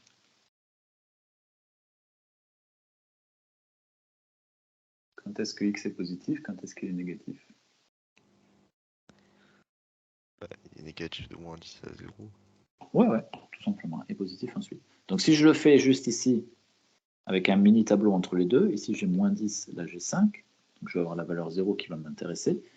Je regarde ma dérivée, quand on cherche à étudier le signe de la dérivée, ce qu'on fait toujours, c'est on l'écrit comme des multiplications ou des divisions, parce que comme ça, on a juste à traiter chacun des termes séparément. Donc si on a une dérivée où il y a une addition, une soustraction, donc on a plusieurs termes dans notre dérivée, on essaie de factoriser pour avoir quelque chose de la forme avec des multiplications et des divisions. Ici, on a l'avantage, on a directement multiplication, multiplication. Donc je regarde mes trois termes séparément, là j'exagère un peu le trait, je regarde le morceau 0,2, le morceau x et le morceau exponentiel 0,2x. 0,2, bah, c'est 0,2, donc c'est positif. Exponentielle 0,2x, l'exponentielle, c'est toujours positif. Il nous reste x, qui est nul en 0, qui est négatif avant, positif après. Ça va? Ouais. Donc on en déduit le signe de la dérivée. Donc ici, je vais reprendre mon tableau directement. Hop. Je suis sur moins 10, 5. J'ai une valeur qui m'intéresse, c'est la valeur 0. Quel est le signe de f' de x entre moins 10 et 5 du coup? Donc je sais tout ça.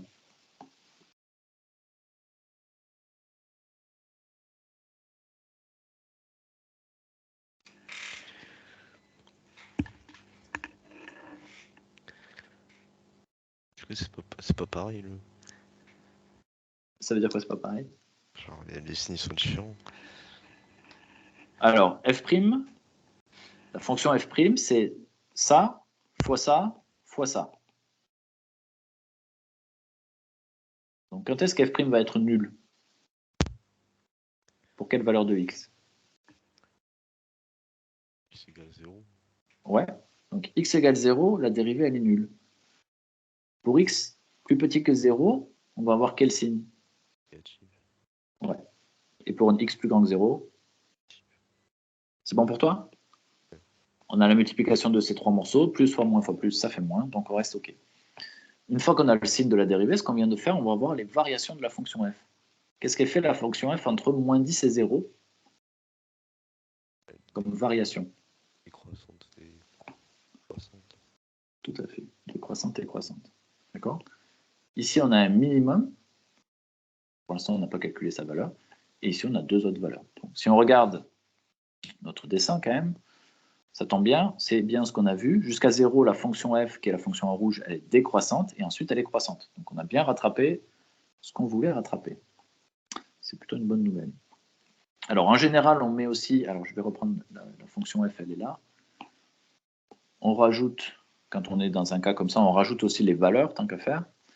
Ça c'est f de x. Que vaut f de x ici?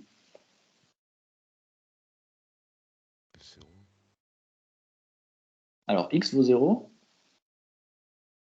et f de 0, ça vaut combien? Si on fait le calcul. Comment tu sais que ça fait 0? Dis-moi juste comment tu sais que ça fait 0. Est-ce que tu l'as vu sur le dessin? Ouais.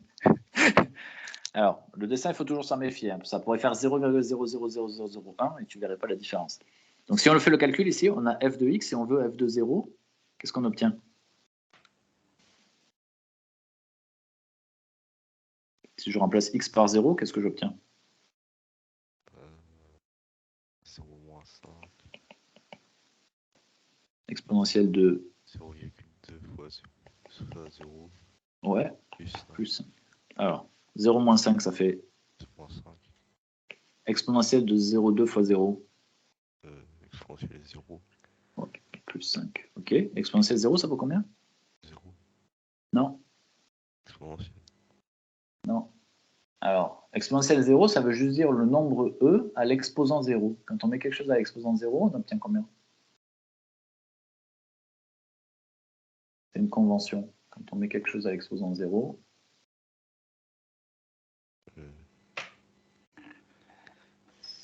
ça vaut toujours... Alors regarde, hein, si ça valait 0, ça ferait moins 5 fois 0, donc ta solution, ça serait 5.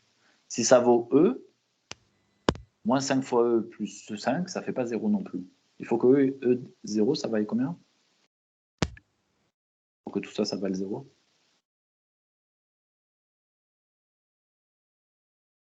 Parce que tu m'as dit, à la fin, on veut obtenir 0 ici.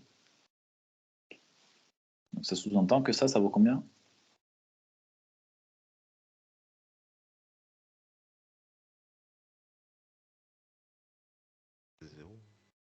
Non, si ça vaut 0, si e de 0, ça vaut 0, tu vas te retrouver avec ça et ça va valoir 5. Parce que tu vas avoir moins 5 fois 0, moins 5 fois 0, ça fait 0, donc il reste 5. Il faut que ça vale 1. Alors, e de 0, ça vaut toujours 1, comme n'importe quel truc à l'exposant 0. 10 exposant 0, ça vaut 1. E exposant 0, ça vaut 1. 1237 exposant 0, ça vaut 1 aussi. Quel que soit ce que tu prends, à l'exposant 0, ça vaut 1. C'est une convention. Et ça te permet de te rappeler de E de 0. Donc ici, on a bien 0. Si on prend f de 5 ici, combien ça vaut f de 5 d'après ça?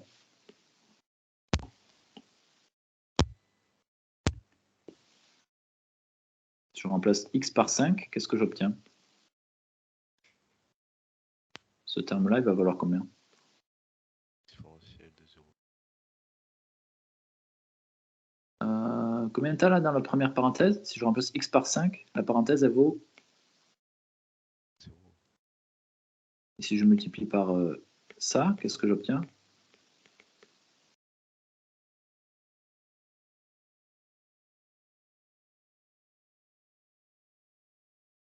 Combien ça va valoir ce terme-là?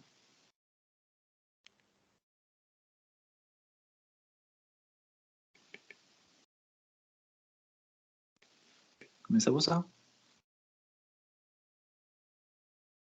0 fois quelque chose, ça fait 0. Ça fait toujours 0. Donc il me reste juste le 5. D'accord? Quand on a 0 fois quelque chose, on n'a rien. Et puis là, bon, on a un terme un peu plus chiant en moins 10, parce qu'il ça fait moins 15, exponentielle, moins 2, plus 5. Donc celui-là, on ne va pas chercher à le calculer, hein, c'est juste le chiffre exact. On pourrait avoir une valeur approchée ici, mais on va plutôt avancer dans l'exercice. D'accord? Donc ici, on peut rajouter les valeurs. En général, on essaie de le faire quand on peut les calculer assez facilement. On rajoute les valeurs au point intéressant. Ça va? Alors, alors avant de passer au petit 2, déterminer la valeur exacte du coefficient directeur de la tangente t au point d'abscisse A, au point A d'abscisse moins 5. Donc le fameux point qu'on avait au départ ici, on veut la valeur exacte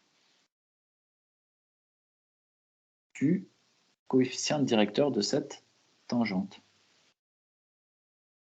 Et donné par quoi le coefficient directeur de cette tangente ici? En ce point-là.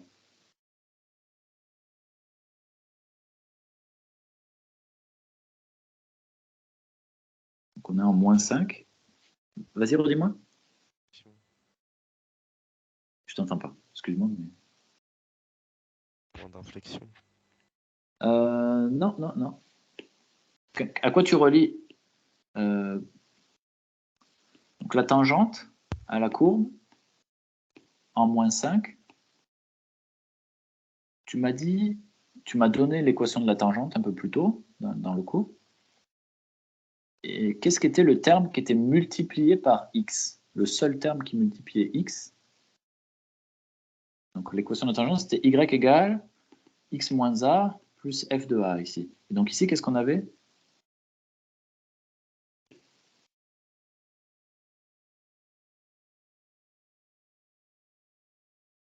Dans l'équation de la tangente, le premier morceau ici, c'est quoi? f' de a. f' de a, c'est le seul terme qui va multiplier x. Et le coefficient directeur, quand on a une droite de la forme y égale à x plus b, toutes les droites s'écrivent comme ça.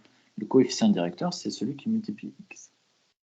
Donc quand je veux le coefficient directeur de la tangente, rappelle-toi, c'est comme ça qu'on a commencé le tout premier cours, je t'ai dit, le nombre dérivé d'une fonction en un point d'abscisse quelque chose, c'est le coefficient directeur de la tangente. Donc quand ici on te demande le coefficient directeur de la tangente t au point A d'abscisse moins 5, ce qu'on veut, c'est le nombre dérivé de la fonction en ce point-là. Autrement dit, on veut f' de moins 5. f' de moins 5, par définition du nombre dérivé, c'est le coefficient directeur de la tangente à la fonction f au point d'abscisse moins 5. C'est bon, c'est clair? Ouais? Je t'entends pas. Est-ce que c'est bon pour toi? Ouais? Alors, du coup, on veut calculer f' de moins 5 pour pouvoir répondre à la question. Qu'est-ce que ça vaut f' de moins 5? Comment on peut calculer ça? Très simplement.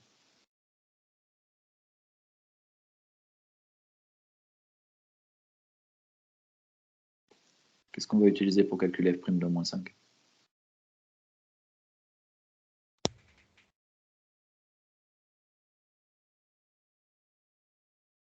La fonction.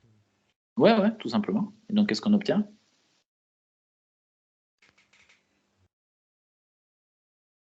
moins 5 exponentielle. Non. Par contre, il faut qu'elle prenne la bonne fonction, par contre. Là, tu es en train de... Ouais. Etc. 0,2 fois moins 5 fois exponentielle 0,2 fois moins 5. Qu'est-ce que ça donne, ça? 0,2 fois moins 5, ça fait...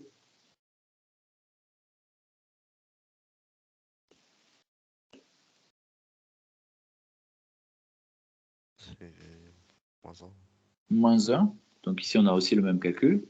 Donc ça fait moins 1 multiplié par exponentielle de moins 1. Ouais? Autrement dit, moins e de moins 1. Autrement dit, moins 1 sur e exposant 1. C'est OK ce passage? Ouais. Quand on a un exposant négatif, c'est 1 sur l'exposant positif. Et e exposant 1, c'est e. Et e, c'est environ 2,718. Puis il y a des trucs comme ça. E, ça reste qu'un chiffre. Donc tu vois que notre vrai coefficient directeur, c'est à peu près moins 1 sur 2,7, blablabla. C'est pas moins un tiers, mais c'est pas loin. Ça marche? Ouais. Ok, allez, on fait le lien avec la dérivée seconde. Et on essaie de finir sur la convexité. On utilise un logiciel. Le logiciel, il nous dit que si on prend G, qui est ce truc-là, donc G de x égale 0,2 fois exponentielle 0,2x, alors on connaît la dérivée de ce morceau-là. D'accord? Donc ici, c'est 0,2 fois exponentielle 0,2x. Hein. Ce n'est pas notre fonction. On obtient cette dérivée-là. Et on veut montrer, donc en utilisant ce qui est écrit ici, justifier que la dérivée seconde de f, donc f seconde, elle est définie par ce truc-là. Bon, oublie ça pour l'instant. Comment est-ce que je calcule f seconde?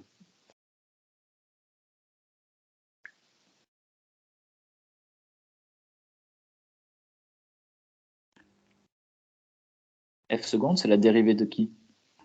Pas de f'. Ok, donc on va faire ça, et on verra après si on a besoin de ce qu'il nous raconte. Donc on a f', on l'a déjà calculé, c'est 0,2x exponentielle 0,2x. Ça, c'est f'.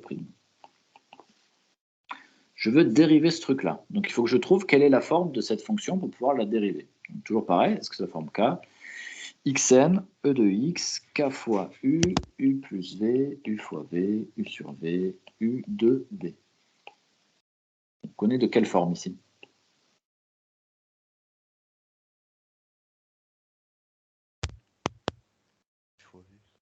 Ouais, exactement. On est de la forme u fois v. Que vaut u de x? 0,0. Ouais. Alors la dérivée de u de x, du coup, c'est quoi?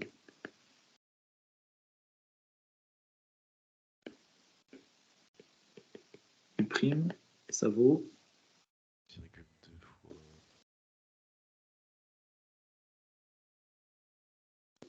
J'ai pas entendu. 0,2 fois? Non. Alors. Vas-y, redis-moi. Je t'entends hyper mal, donc je sais pas si tu me donnes la bonne réponse ou pas, en fait. Oh, c'était pas la bonne réponse. Alors, la dérivée de 0,2x, c'est quoi?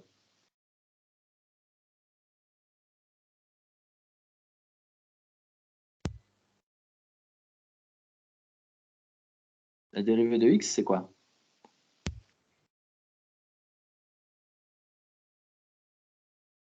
Juste x tout seul.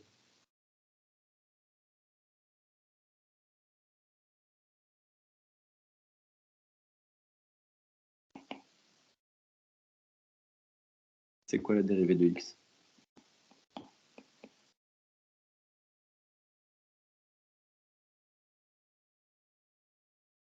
Je t'entends pas du tout. Je sais pas si tu m'entends.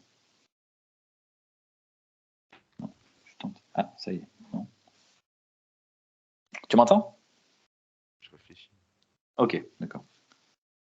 X, c'est X exposant combien? C'est la même chose que X exposant combien?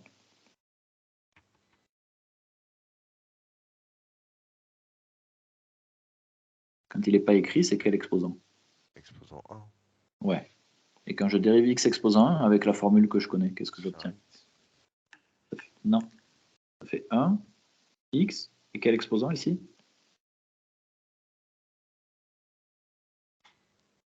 C'est exposant 0. Ouais. Et X exposant 0, ça vaut combien? 0. Non, on a dit n'importe quoi à l'exposant 0, c'est égal à... C'est la convention dont je te parlais tout à l'heure. Dès qu'on met quelque chose à l'exposant 0, ça vaut toujours la même chose. Ça vaut pas 0. Ça vaut 1. D'accord? Donc la dérivée de x, c'est 1. Donc la dérivée de 0,2x,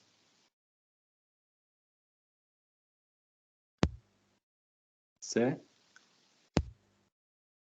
0,2. Ouais. Et alors, celle-là, c'est celui qu'on a fait tout à l'heure. Quand on dérive exponentielle de 0,2x, qu'est-ce qu'on obtient? 0,2. Et le reste, on fait quoi? On le garde. Ok. 0,2 fois 0,2 fois exponentielle 0,2x. Donc, comme tout à l'heure, donc on a f' ici, qui est de la forme u fois v. Donc, f seconde va être égal à quoi en fonction de u, v, u' et v'?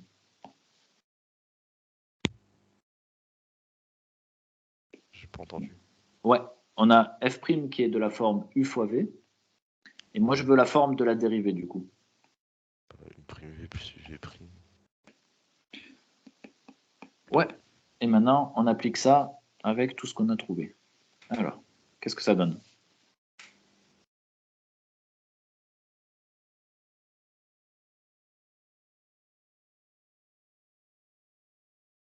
Qu'est-ce que ça donne u'v?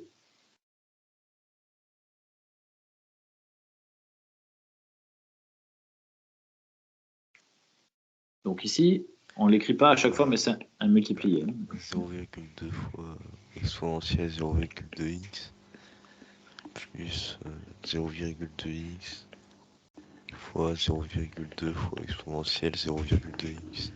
Ouais. Ok. Alors, bon, on va commencer par regarder ça. Qu'est-ce que ça fait quand je fais... alors, attends, est-ce que j'ai besoin de m'embêter avec ça? Bon. Qu'est-ce que ça fait quand je multiplie ces trucs-là? Donc là, il y a une multiplication ici, une multiplication ici. Non, on ne va pas s'embêter avec ça. Hop, attends. Ne nous embêtons pas trop quand même. Par quoi je peux factoriser ici? Donc on a deux termes avec un plus entre les deux. Qu'est-ce qui est commun à ces deux termes?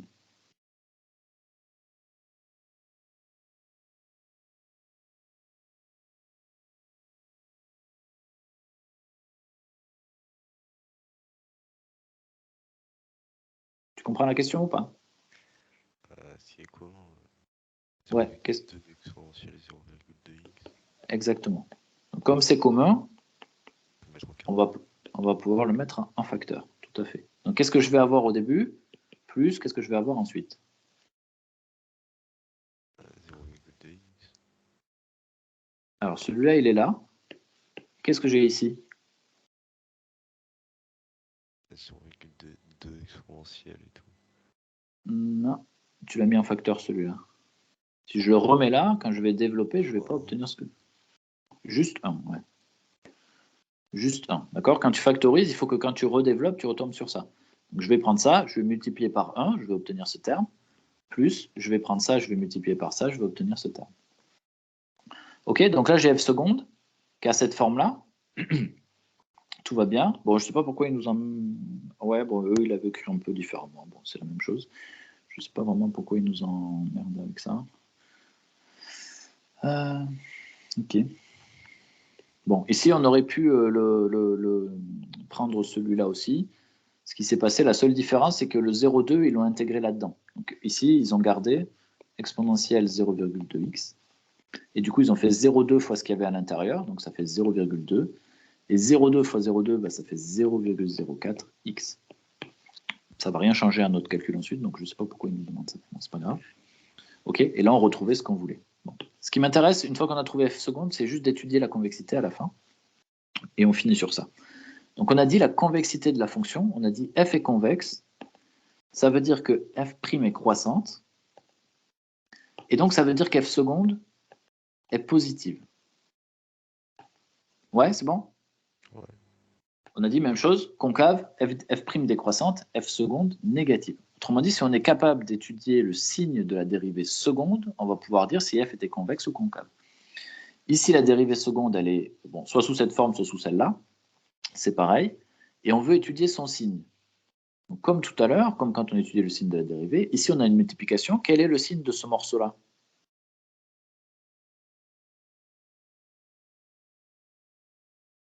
Ou juste même de celui-là pour commencer.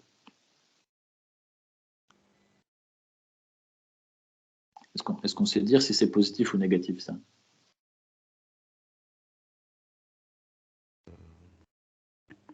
C'est positif. Ouais. Exponentielle de quelque chose, c'est toujours positif, d'accord? S'il n'y a pas de moins devant, exponentielle, même si en haut c'est négatif, exponentielle de quelque chose sera toujours positif. 0,2, il est positif. Donc le signe de la dérivée seconde, elle est donnée par ce truc-là. Donc comme tout à l'heure, on avait ça, hop, je vais faire mon petit tableau. Donc là, j'ai 0,2 exponentielle 0,2x. Ce truc-là, c'est positif. On est sur moins 10, 5. Et le deuxième morceau, c'est 1 plus 0,2x. D'accord? 1 plus 0,2x. Et à la fin, on pourra donner le signe de f seconde, qui est la multiplication des deux. Alors, quel est le signe de ce truc? Quand est-ce que cette chose-là, elle est nulle?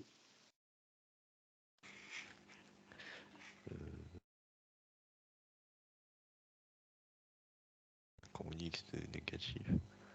Ouais, et il vaut combien pour que ça soit nul?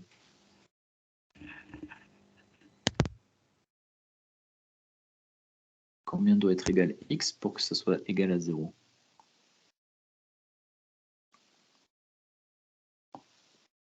On va l'écrire, on va résoudre l'équation. Égale 0. Ça veut dire que 0,2x égale combien?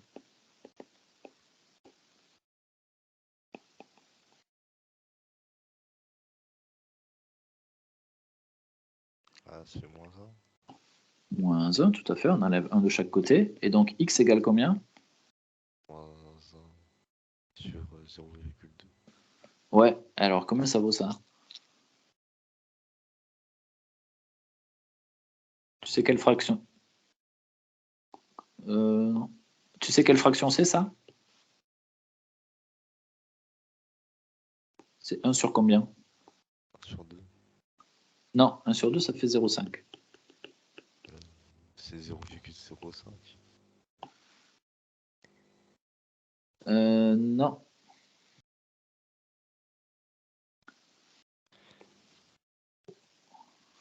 « 2, c'est égal à 10 divisé par combien? Par combien je dois diviser 10 pour obtenir 2? Par 5. D'accord? Si je veux 0,2, par combien je dois diviser 1? 5. Par 5. D'accord? Donc là, le calcul que je suis en train de faire, c'est moins 1 divisé par 1 sur 5. Divisé par une fraction, ça revient à faire quoi? À multiplier par combien? Ici, je divise par une fraction, ça revient à multiplier par l'inverse de la fraction. L'inverse de la fraction, on inverse les deux trucs. D'accord? Diviser par un nombre, c'est toujours la même chose que multiplier par l'inverse. Donc si je divise par une fraction, je multiplie par l'inverse de la fraction. L'inverse de 1 sur 5, c'est 5 sur 1.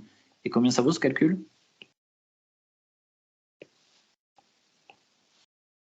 Moins 1 fois 5 sur 1, ça fait combien? Moins 5, oui, tout à fait. Ouais, pardon.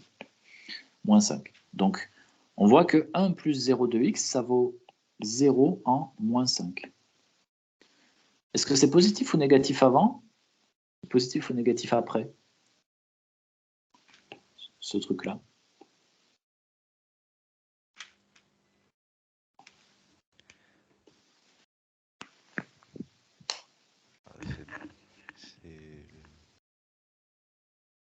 Négatif et positif. Ouais, pourquoi? Comment tu sais ça? Parce que parce que moins 5 c'est négatif. Ouais, mais ça veut rien dire. Si j'avais un moins, par exemple, ici, j'aurais plus et moins. Alors, il y a plusieurs façons ici. Le truc qui marche tout le temps, rappelle-toi de ça. Quand tu as trouvé là où il y a les zéros, donc le premier truc en général, quand on cherche le signe, on cherche quand est-ce que ça s'annule. Les points où ça s'annule, et après on a des intervalles. Ça sépare des intervalles. Ici, on a un intervalle ici, un intervalle ici. Sur chacun de ces intervalles, le signe est le même pour toutes les valeurs de l'intervalle. Donc pour toutes les valeurs comprises entre de x comprises entre moins 5 et 5, on aura le même signe. Ça veut dire que si je prends 0, par exemple, je peux faire le calcul. Si je prends 0, ça dégage et j'obtiens 1. 1, c'est positif, donc c'est positif sur tout l'intervalle. Je peux faire la même chose ici. Si je me mets en moins 10, 0,2 fois moins 10, ça fait moins 2. 1 moins 2, c'est négatif, donc c'est bien négatif. Ça, c'est le truc qui marche tout le temps, peu importe la complexité de la fonction que tu es en train de regarder. Le deuxième truc ici, c'est que ça, c'est une droite, c'est de la forme ax plus b, avec a qui vaut 0,2. 0,2, c'est positif. Donc si c'est positif, ça veut dire que c'est une droite qui est croissante. Ici, j'ai moins 5, et je suis croissant, donc avant, je suis négatif, après, je suis positif. Tu as le choix entre les deux.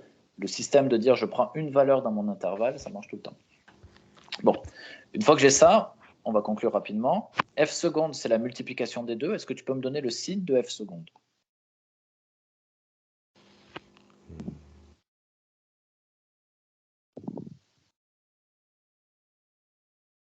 F seconde, c'est ça fois ça.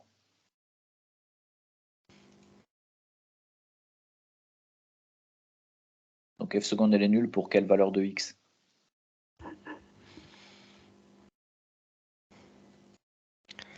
Pour x égale moins 5. Ouais. Et avant moins 5, c'est positif ou négatif?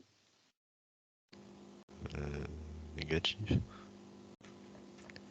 Et positif ensuite. D'accord? On prend simplement la multiplication. Ici, on a plus fois moins. Là, on a plus fois plus. Bon, mais maintenant qu'on a dit ça, d'accord? Là, on a regardé le signe de F seconde. Et donc, moi, je vais en déduire la convexité de F. Alors, ici, on avait moins 5. Avant moins 5, on est quel? On est convexe ou on est concave si F seconde est négatif?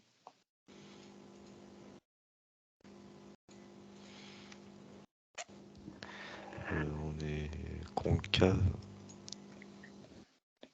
Convexe. Et convexe ensuite. D'accord? On en rappelle. F seconde négative, ça veut dire F' est décroissante. Si F' est décroissante, alors F est concave.